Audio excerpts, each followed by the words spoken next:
And the reason that we're here tonight is to raise money to provide assistance dogs to veterans who have returned from fighting for our freedoms and need to have a little bit of extra help to reacclimate to our environment. So Shawn's going to tell you a little bit about Southeastern guide dogs, and then I have something else that I'd like to tell you. It's a very special thing for me.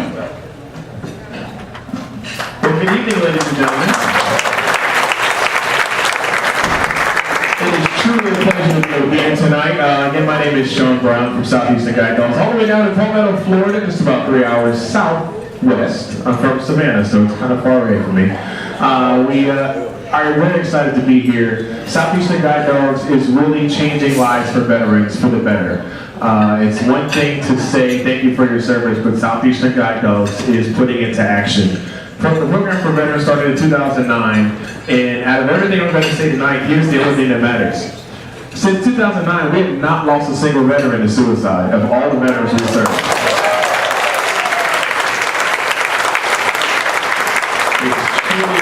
It's truly incredible, and I'm proof of it as I'm one of the graduates. This is my service dog, Pella. We were matched in March of 2018 with the program. After serving 7 years in the United States Army, I found myself really struggling to get back to regular life, and I was relying on my brothers in the motorcycle community. I was a hardcore 1%er biker, very hardcore, yes. I was also on the radio, public address voice, and I found myself having to live my life behind what I hoped to be a good-looking mask. And eventually, after 7 knee surgeries from all my injuries and a couple motorcycle crashes, I had to give in my Harley Davidson. And I sent him a shirt, by the way. Was it Mike? Very nice shirt, by the way, very nice shirt. He's wearing a Harley Davidson shirt, so it costs about $100. And that's what Harley Davidson stands for. But I sold my motorcycle, and immediately things started to really spiral out of control for me, to the point that my wife looked at me and said, "You need to get some help." We all know, happy wife, happy life. So we started doing research, and we found that for veterans, service dogs were allowing guys to take less medication. Guys were getting back out and do regular things in life, and they were losing weight. So where could you go wrong? For me, I was 285 pounds. I was taking 16 pills a day, and I went to my 5 part-time jobs and went home. That's all I did. Came and got Pella, and life completely changed for me. And this is the same story that so many veterans across the board from Southeastern Guide Dogs have. I now take 2 pills a day as needed. Our average guys take 0. We've lost over 75 pounds.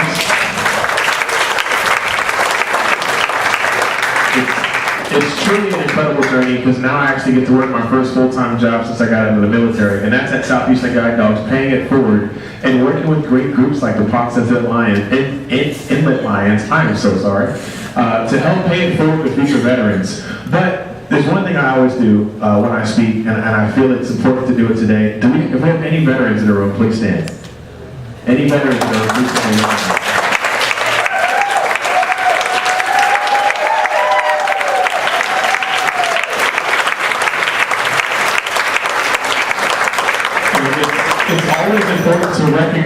I feel it's important to recognize the veterans that came before me, because without you all, I couldn't wear the boots and the uniform. So thank you for what you guys do. And if you need help, Southeastern Guide Dogs is here. Here's the cool thing about what we do for our veterans. We give you all the help for free. We don't charge a dime to get the help to any of our dogs. For a lot of guys that are on fixed incomes due to VA disability, that is a lifesaver for them. And for me, I spent a lot of nights at home looking at a beautiful Glock 19, wondering whether this was it, whether it was worth it. So to be able to get that help for free completely changed and saved my life. And it's something that, it's thanks to our puppy raisers and thanks to our incredible donors like Ponce Inlet Lions that we're able to continue paying it forward to future veterans. Our program is remarkable. If you have not been down to our campus down in Palmetto, Florida, you have got to come visit. It is 33 acres of, I say, sugary goodness. I encourage everyone to go past Disney World and come to Southeastern Guide Dogs, because it's more magical. Everything we do on our campus goes towards our dogs, and everything is educational. We do everything on our 33-acre campus that's built off of donations, from genetics to reproduction to well-being. or labor and delivery, to our puppy raisers come to campus to get their dogs. Our dogs have their own dormitories when they come for college and when they decide what career they want to do. It's all done on campus, and it's all purposely built, and it's all for free for all of our recipients. So it's truly life-saving, and again, it's thanks to the hard work of groups like yourselves doing things like this tonight. You guys are what keep us going. So thank you for what you guys are doing. I'm free to answer. Can I do a Q&A? If anybody has any questions about the program, about us as a team, I'd love to answer them. Where do I want to start? You want to take? Okay. Congratulations for being here. Thank you. How many veterans are waiting for a dog? Current on average, it's about 100 veterans in the waiting list. It's a 6 to 12 month wait to get a dog. Here's why. How many? It's about 100 currently waiting that have been approved or in some type of the process to get approved. Here's why the list is 100 long. Every dog is specifically matched to the individual. So it's not an assembly line where the dog comes in and here you go. Here's your dog, go away. You're good. No. This young lady is specifically matched to the way I walk, the personality that I have. It matches me. The dreams and goals that I have in life, she's able to cater to those things. Here's an incredible story, and I'm glad Nancy Hester's here. We do have 2 puppy raisers here that they are also the lifeline of what we do. But when I came to get Pella, March 2018, my trainers didn't even know this story, but I played piano in church.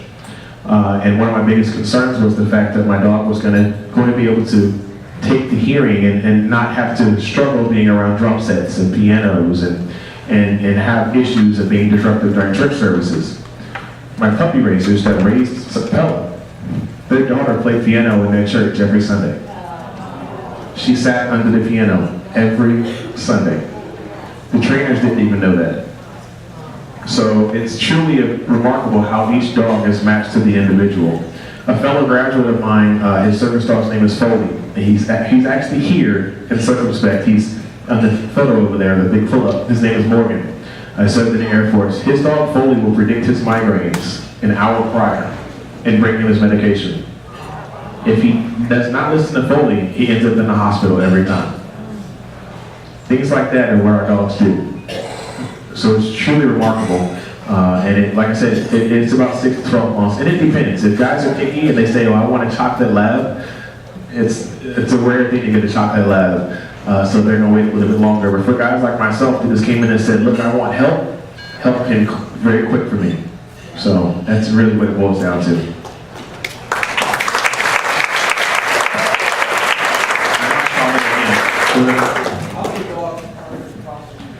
So we currently, on average, have about 1,000 dogs under our auspices at one time. We place over 150 service teams or guide teams a year throughout the country. We serve the entire continental United States. I even have a classmate that lives in Washington right now. And we have support for those teams for the life of the dog. No matter where you are, our trainers will come to you to fix the issue. So it's truly a remarkable thing. Every single dollar that comes in to support Southeastern Guide Dogs goes towards our graduates and our dogs.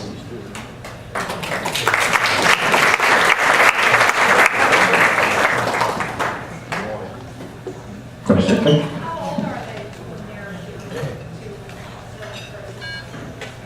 So they train for about 2 years, and then they go to their handler. Not all of our dogs make it to a career. Sometimes the dogs just want to be a couch potato, and we let them do that. In all seriousness, we don't force our dogs to do a career, because you can't. If you try to force a dog to do the job, they're not going to do the job correctly. All of our dogs at work love to work. She loves to put this vest on every day and come to work every day. It never fails. And then eventually, there's time when they let you know, I'm ready to retire, and it's time to get another one.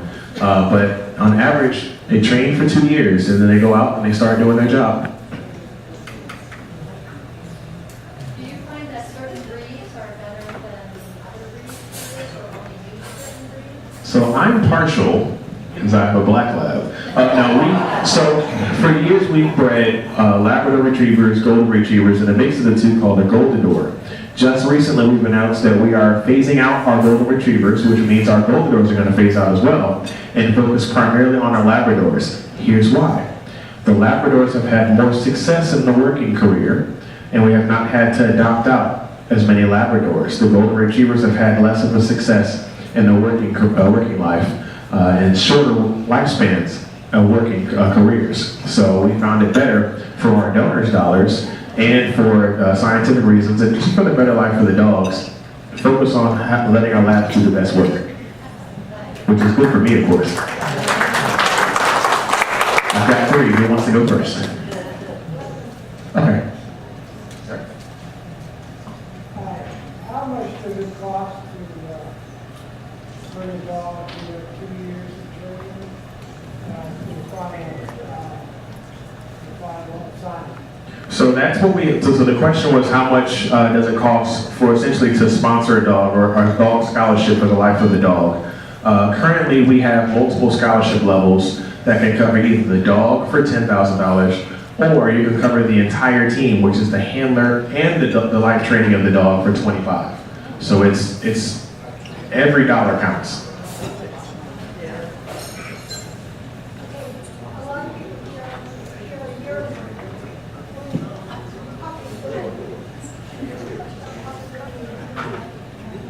Yes.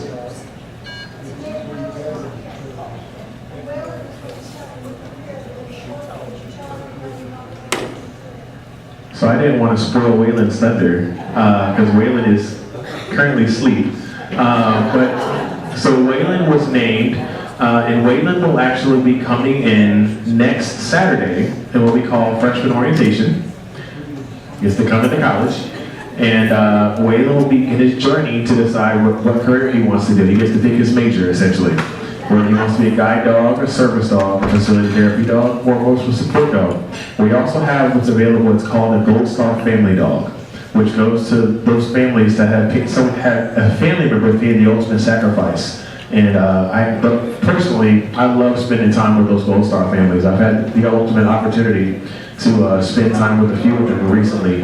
And the dogs are just doing wonderful things in their lives. But Whelan is here and sleep. It's the people, it's you, people who helped us purchase Whelan a year ago. And it's all of you, the Ponce Inlet residents who helped the Ponce Inlet Lions Club purchase Whelan a year ago. And we hope to purchase another dog very shortly. And thank you all. Do you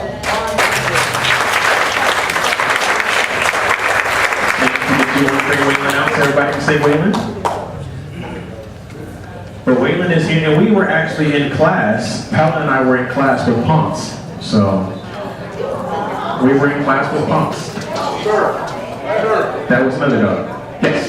does the Veterans Administration support this program for either the veterans and or the Southeast Side dogs?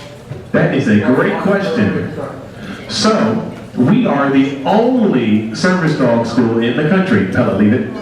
We're the only service dog school in the country that has a VA hospital that has streamlined the process to work with us.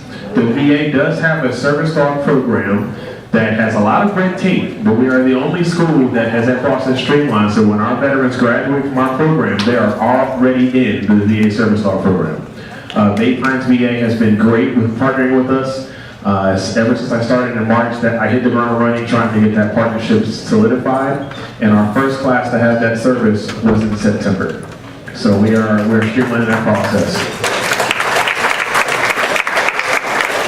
Did you want to introduce Whelan? I'm sorry. I am married, yes. I know that.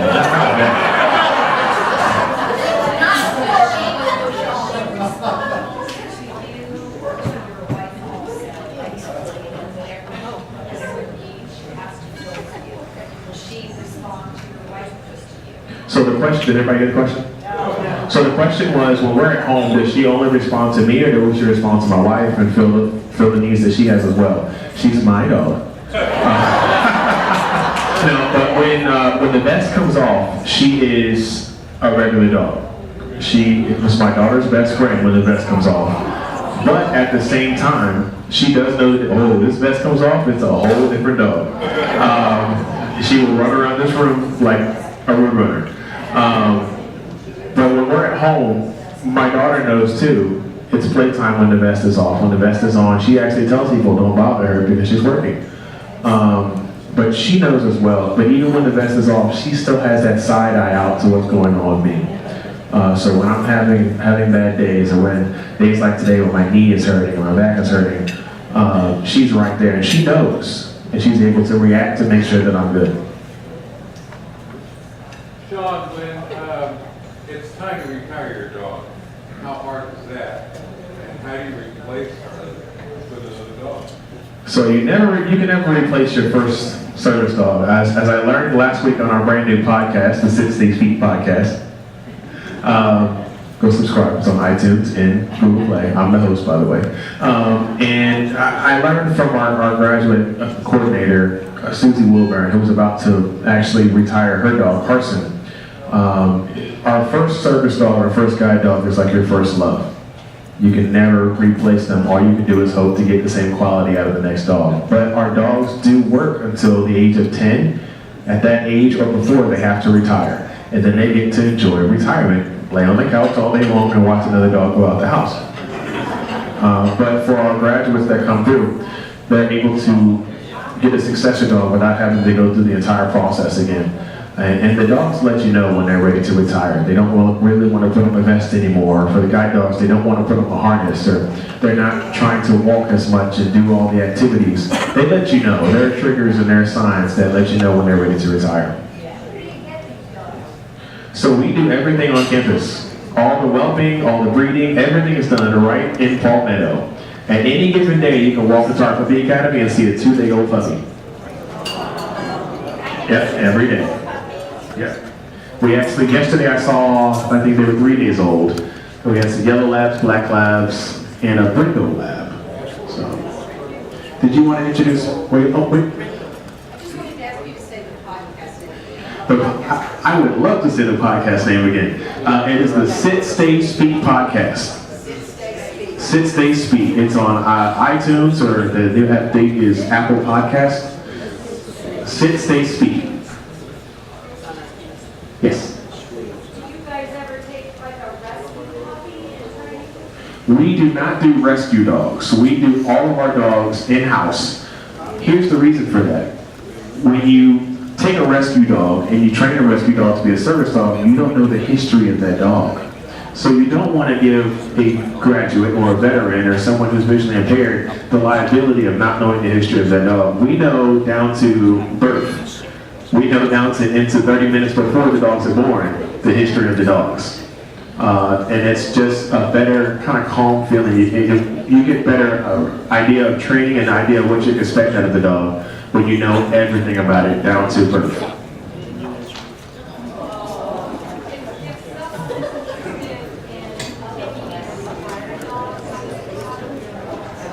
So we do have a program, and we call it our Golden Angels program, to take in a retired dog. For some people, they just can't take having 2 dogs, and they have to fortunately adopt out that dog. That is available to sign up for our website, guidedogs.org.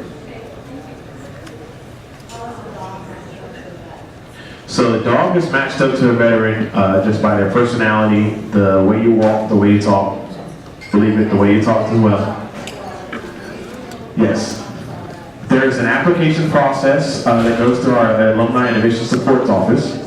Once the application comes in, you have to submit your DD-214, and you have to have a honorable discharge. You have to have medical proof of having PTSD or mobility issues. Everything is vetted through a doctor. The proof of PTSD, anxiety, or depression is vetted through a psychiatrist, which VA, we know. And that's usually what holds up the process the longest. After that process is completed, everything's okay. We now go to a home interview and a phone interview, where the trainers will actually come to your home to ensure that the home is proper for a dog to be in. If there are things that have to be fixed, they'll let them know, hey, we need to fix 1 or 2 things, and then you should be okay. And then you kind of wait for application approval. Once it gets approved, you wait for a class. And I'll tell you, the day you get a call saying that you've been accepted into a class, For me, I bought like a 285-pound baby. They literally had to ask me if they could call me back. Because I was crying. I literally, and to be transparent, that day they called me, I had been to the VA, and I was borderline everything according to the doctor. I was obese. They still say I'm obese, but whatever. I was 285 pounds, borderline cancer. I had had full polyps removed, my colonoscopy just before, and I got that call from Southeastern guide dogs, and I just broke. Because I knew at that point that I had help on the way. So it means a lot.